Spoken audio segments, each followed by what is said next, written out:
All right, breaking news tonight out of the Trump, Georgia case today. Now, the Fulton County judge down there, Scott McAfee, dismissed 6 charges against Trump and his co-defendants, saying that the state failed to allege sufficient detail for 6 counts of solicitation of violation of oath by a public officer. And last week, the judge confirmed he is now on track to issue a ruling this week on whether to remove the Fulton County DA, Fani Willis, from the case following a hearing on her alleged prosecutorial misconduct. Meanwhile, a new bombshell report alleges that the January 6th committee, you know, the one I kept telling you had a predetermined outcome, that they withheld crucial evidence, get this, including testimony from Trump's driver that refutes Cassidy Hutchinson's claim that Donald Trump tried to lunge for the steering wheel and commandeer his presidential SUV back to the Capitol. The report also concluded that Trump did, in fact, instruct his staff ahead of January 6th to offer 10,000 National Guard troops to the Capitol for extra security, something he and his officials have all said publicly. 4 of the 5 people in the room said it to me on the record. They had this information. Watch. Calling up the Guard, and then it became the chain of command went to Nancy Pelosi and to the mayor of D.C., Muriel Bowser. Did you, as required by law, authorize that? 100%, and attested to by many people, and they turned it down. Nancy Pelosi turned it down. Mayor Bowser's written refusal, the communications between the leader of the Capitol Police and their chain of command to the DOD refusing our request to allow National Guardsmen and women to stage on January 4 and 5 before January 6. Did you both ask for the National Guard to be called up? Without a doubt, Sean, we've made that very clear, not just once, but on numerous occasions. We wanted to make sure that there was plenty of National Guard on the ready in case there was some kind of violence. I had a meeting with President Trump on the 3rd of January concerning some international threats, and at the very end, he asked if there were any requests for National Guard support. What was the president's response to you with regard to the request made by Mayor Bowser? Fill it and do whatever was necessary to protect the demonstrators. And he said the same to me in an interview I had with him. Now, tonight, Congressman Barry Loudermilk, who chairs the subcommittee issuing the report, is telling JustTheNews.com's John Solomon that he may make criminal referrals for obstruction and House ethics violations. Anyway, here with reaction to all of this, George Washington University law professor, Fox News contributor Jonathan Turley. So they had evidence and direct testimony from the Secret Service driver saying, no, he never tried to commandeer the vehicle or reached over to take over the steering wheel. And they allowed that. They did not make that public. Then we have the issue of apparently they lost a lot of information and interviews that would have been exculpatory.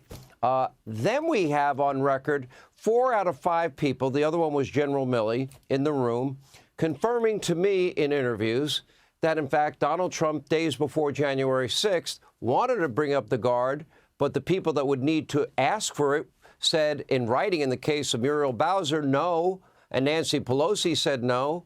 Why was that narrative never told to the American people during their primetime Hollywood production hearings, Professor? Well, as you know, Sean, there was no alternative narrative presented. There were no alternative witnesses presented. The committee didn't call in people with opposing accounts. They didn't explore other explanations. It was this drumbeat on a single narrative, and it was produced by this ABC producer they brought in to create this package. And the committee could have been so much more. But it's putting aside the fact that the committee really just refused to consider alternatives to its conclusions. You have this troubling argument or allegation that passwords have been withheld, documents are missing. If you remember with this lunging story, the media ran with it. It was on every single network as Trump was portrayed as this truly crazy person lunging at his Secret Service driver, trying to take control over the Beast or the presidential limo. That played over and over again.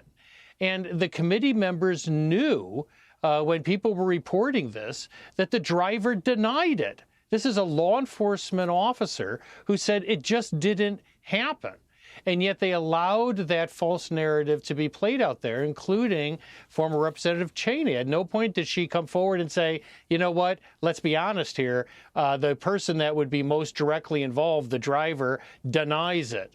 So we didn't hear that. But it's really consistent with what we did not hear throughout the January 6th hearings, which is any alternative narrative. All right, let me ask you this, because there were others that were ignored also. Even Lester Holt over at NBC News, and a credit to him, reported that, in fact, they had actionable intelligence that there were people that were plotting and planning and scheming January 6th, what happened that day, that they had actionable intelligence, but they failed to act. Now, the Capitol Police Chief initially said, I don't think we'll need the Guard. But in the final days leading up to January 6th, and he wrote about this in his book, and he said it to me in an interview that I've had here and on my radio show, that, in fact, once he saw new intelligence, he was begging for the National Guard, and nobody would give it to him. And isn't one of the worst things that we can conclude out of this sham Hollywood production hearing of Liz Cheney and company, the fact that they never dealt with the question of how do we ever prevent something like this from happening again? They never came up with any solutions, Professor. Right. I remember when all of us were doing the coverage on that day, one of my first responses before the riot began is I'd never seen the Capitol so thinly protected for a major event like this. It was that obvious. We were showing pictures of just a few bicycle cops behind temporary fences. And it was glaring because just the previous summer, you had a violent riot that caused the president to be removed to a safe room. A very large number of officers were injured. There was arson. There was property damage. And they had to call out the National Guard and put up fencing. So this was an obvious move that was being suggested by the White House. They had literally just gone through this. And the reporting later said that Pelosi felt that the optics were not going to be good. But that's part of what we want to get some answers to as the House works through what was not disclosed during these proceedings. Yeah, great point. You remember Ray Donovan in the Reagan years, you know, after a long investigation, he's vindicated. Where do I go to get my good name back? Is Donald Trump, right. Will the country ever hear all of this? Probably not. I doubt any major network or fake news CNN or MSDNC will ever report any of this. That's pretty sad. Let me transition, if I may, to the issue of Fani Willis. What do you think will happen in this case as it relates to her, and what should happen in your view? Well, this case is disassembling in front of our eyes. This was a very basic error. You know, this is a major case, but these prosecutors didn't put together the most basic narrative or facts that have to support these counts. The question is, what did the grand jury know? If it wasn't in the indictment, how did they vote out these crimes? What were they told as the basis? Because the judge just said, you're not even telling the defendant what he needs to know to defend himself. I don't know what facts you're alleging here. Now, they could go back to the grand jury and get a superseding indictment, but that's going to take time. It's going to take time off the clock. And they might have a problem doing what is obviously their overriding purpose here, which is to try Donald Trump before the election. They could just go without these counts. The judge said, I'll let you refer to the underlying conduct. I just won't let you use them as standalone crimes for these particular counts unless you go back to the grand jury. Let me ask you about Robert Hur and get your reflections on this. When one question by California Congressman Kiley was put towards the counsel, the special counsel, Robert Hur, jurors can definitely, they definitely would be able to find him guilty.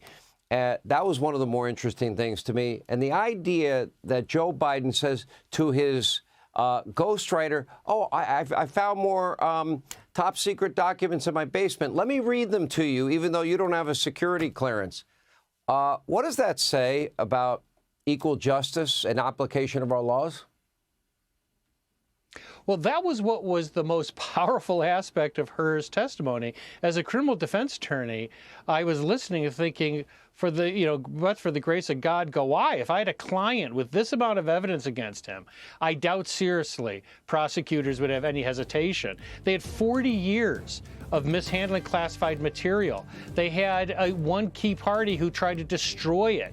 They have the defendant acknowledging that he had it. It was traveling from spot to spot wherever he's working or living. They had to talk about his memory because otherwise they had a lead pipe cinch of a case. Yeah. All right. If this country is ever going to remain a constitutional republic, it better get equal justice back quick. Jonathan Turley, thank you. Hey, Sean Hannity here. Hey, click here to subscribe to Fox News YouTube page and catch our hottest interviews and most compelling analysis. You will not get it anywhere else.